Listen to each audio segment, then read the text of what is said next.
Hey everyone, and welcome to another deep dive. Today we're going deep into some fascinating research on the power of fruit. And I'm not talking about just any fruit, but fruits that might actually help us fight cancer. Oh, wow. Yeah, so we've got 8 specific fruits we're going to be taking a look at today based on all the latest studies. All right. So we'll be talking about plums and peaches, figs, cranberries, all the citrus fruits, cherries, tomatoes, kiwi, and even dragon fruit. Well, that's quite a range. It is. It's amazing how it's easy to just enjoy a piece of fruit without, thinking much about it. But when you really dig into the research, there's a whole lot more going on beneath the surface. Absolutely. So let's start with plums and peaches. We all know they're full of antioxidants, but what makes them stand out as potentially helpful against cancer? Well, it's not just about the quantity of antioxidants. It's about the specific types and how they work. So plums and peaches are rich in something called phenolic compounds.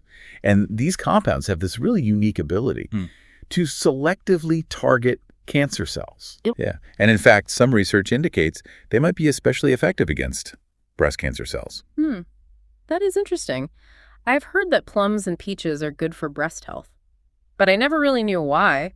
So how do these phenolic compounds actually work against cancer cells? Well, they basically trigger a process called apoptosis. Apoptosis. Yeah. It's essentially programmed cell death. Oh, wow. It's like they send a signal to the cancer cell, telling it to self-destruct. Oh, that's so cool. And the fascinating thing is, they don't harm healthy cells in the process. So it's like a targeted attack on the cancer cells. Exactly. That's pretty amazing. All right.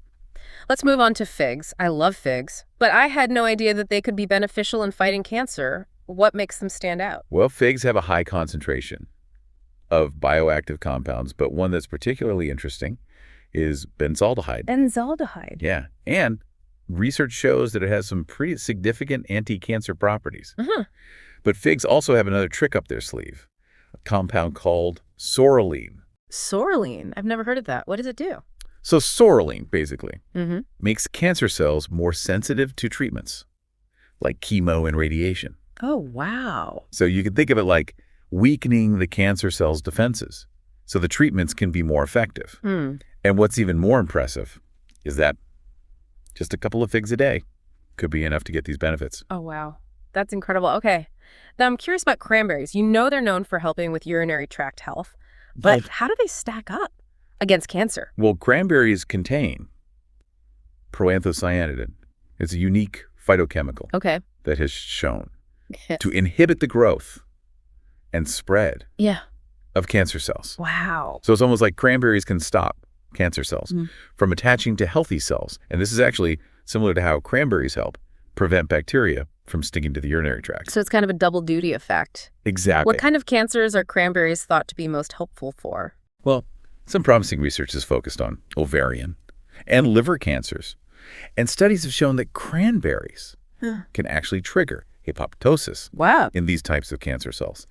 And on top of that, cranberries have a good dose of vitamin C, which also acts as an antioxidant. Okay, so we've got plums and peaches, figs, and cranberries all showing some real potential here. Now, let's talk about citrus fruits. I'm guessing vitamin C plays a big role here. Absolutely.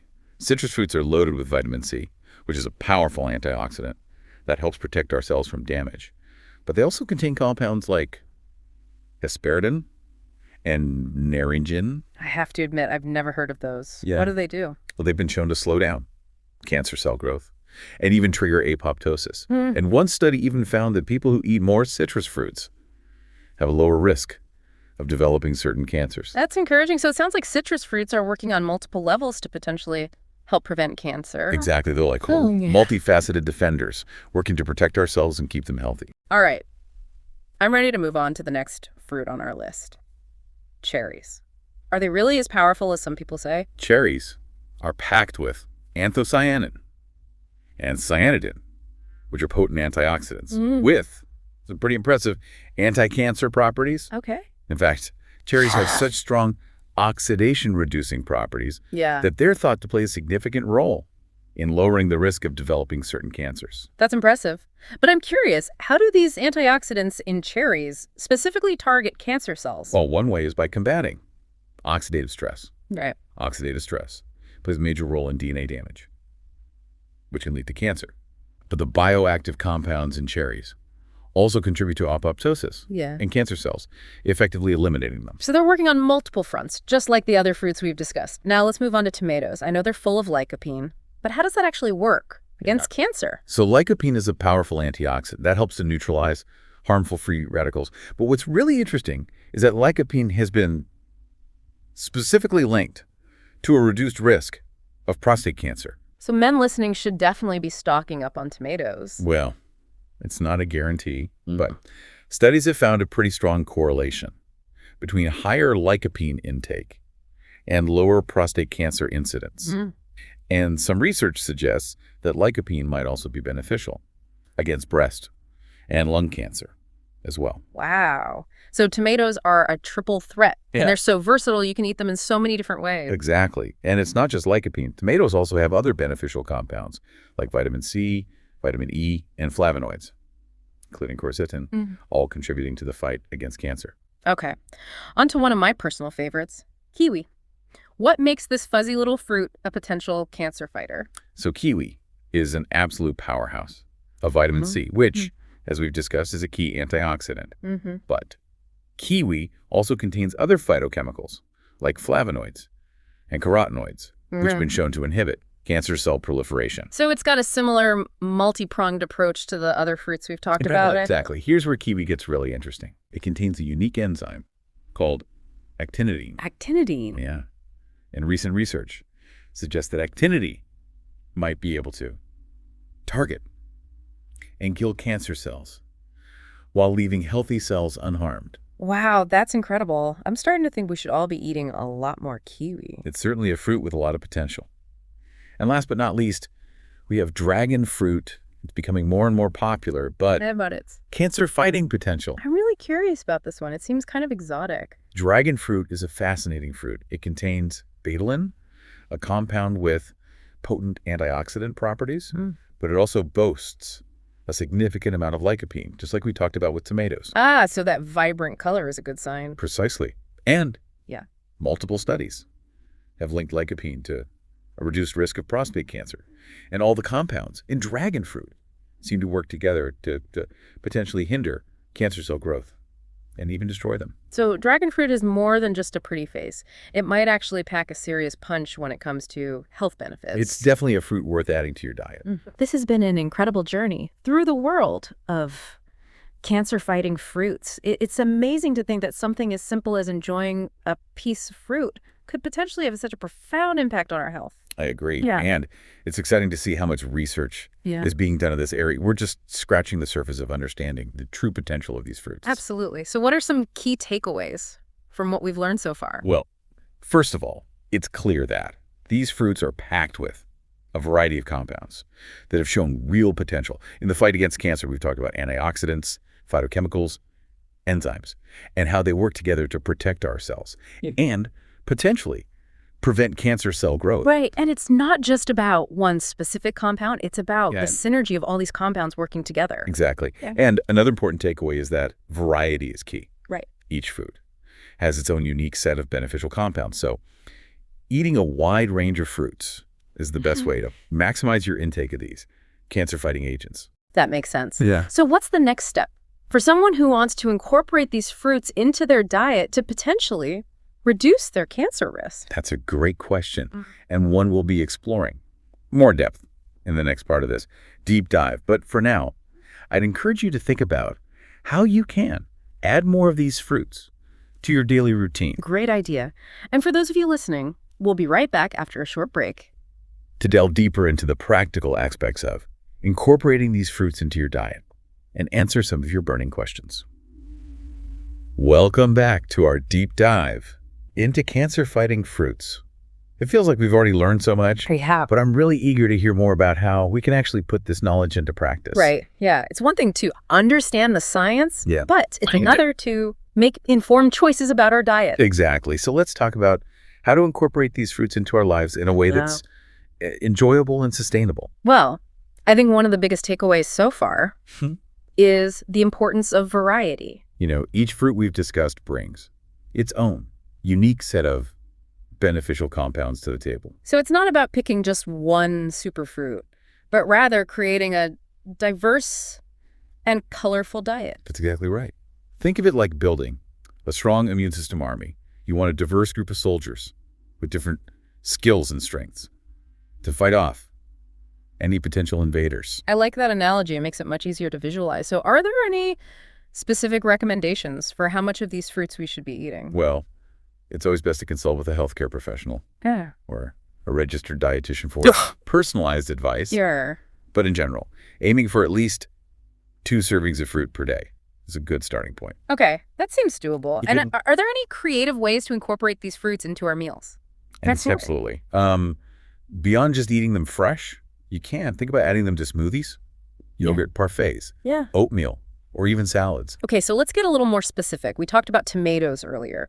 What are some unique ways to prepare tomatoes to maximize their benefits? That's a great question. So research suggests that cooking tomatoes actually increases the bioavailability of lycopene, making it easier for our bodies to absorb. So a cooked tomato sauce would be a better source of lycopene than a raw tomato. That's what the research suggests. Interesting. Yeah.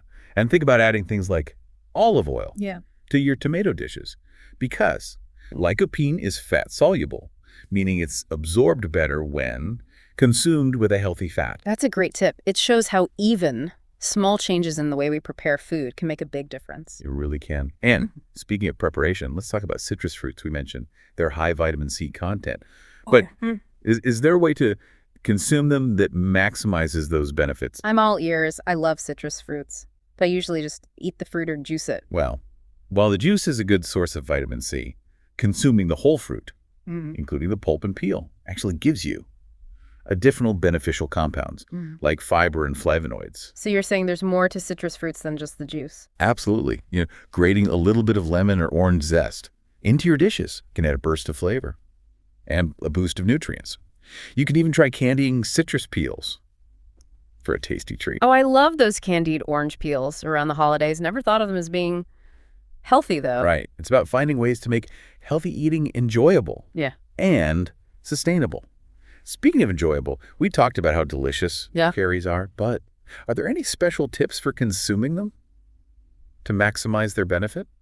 I usually just eat them fresh or maybe in a pie. That's great. Enjoying them fresh is ideal. Yeah. But you can also explore other options like cherry jams or dried cherries. Just be mindful of added sugar in some of those processed forms. Good point. It's always about finding that balance between taste and health. Exactly. Yeah. And let's not forget about the versatility of fruits like plums and peaches and figs. Great. They're fantastic grilled or roasted, adding a whole new dimension of flavor. I actually love grilled peaches with a little bit of honey and cinnamon. Yeah. So delicious. Right. It's about finding creative ways to make these fruits a regular part of your diet. And don't underestimate the power of frozen fruits. Frozen fruit is a lifesaver, especially when it's not the peak season for certain fruits. Exactly. Frozen fruits can be just as nutritious as fresh, and they're often more affordable and convenient. You can toss them into smoothies, bake them into muffins, or even just thaw them for a case. Quick and easy snack. This is all so helpful, but what about for people who are maybe new to eating these fruits? Any tips for introducing them into their diets? I'd say start slowly and experiment.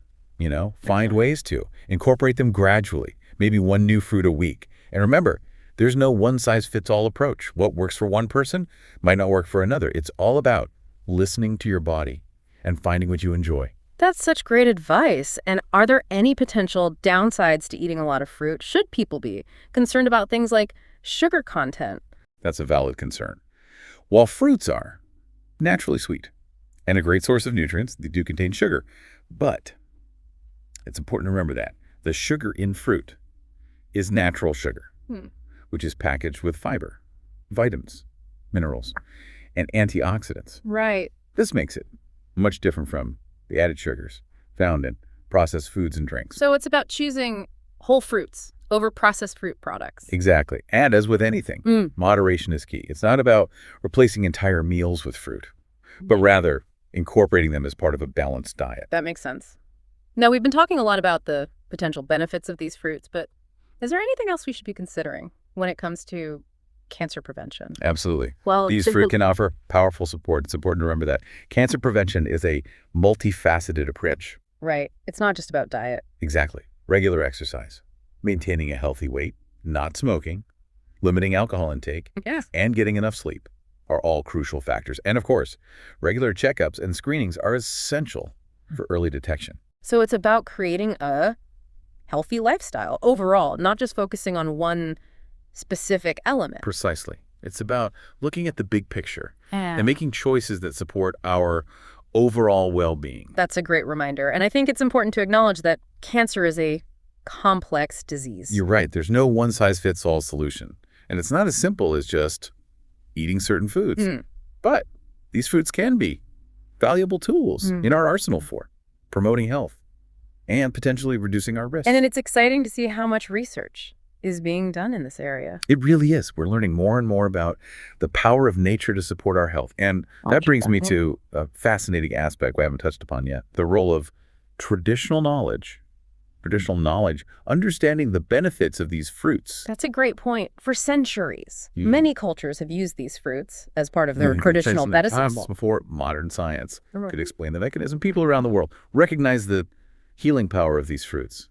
And I think there's a lot we can learn from that wisdom. Absolutely. It's about bridging the gap between scientific knowledge and traditional practices to create a more holistic understanding. I couldn't agree more. For instance, in traditional Chinese medicine, plums are often used to balance heat in the body, and figs are highly valued for their digestive benefits. And in Ayurveda, mangoes are considered a nourishing and rejuvenating fruit, often used to support digestion and immunity. These are just a few examples of how different cultures have incorporated these fruits into their health practices. And I mean, it's fascinating to see how those practices are now being backed up by scientific research. It really shows how valuable it is to combine different perspectives. And speaking of perspectives, I think it would be interesting to hear from people who have personally experienced the benefits of incorporating these fruits into their lives. That's a great idea. Well, anecdotal evidence doesn't replace scientific studies. Personal stories can be incredibly powerful and inspiring. Exactly. Hearing how these fruits have made a difference in real people's lives can be really motivating. Absolutely. And I think it's important to remember that. Everyone's journey is unique. What works for one person might not work for another. So it's all about finding what works best for you and your body. That's exactly right.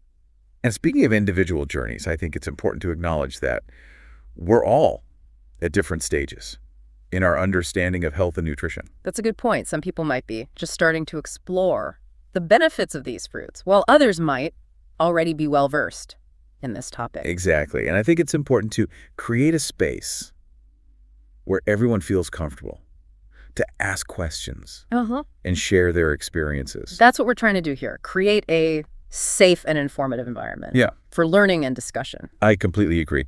And one question that often comes up is about the potential downsides or risks of eating a lot of fruit. I know we touched on sugar content earlier, but are there other things people should be aware of? That's a great question. Are there any specific concerns or precautions we should highlight? Well, as with any food, it's possible to have allergies or sensitivities to certain fruits.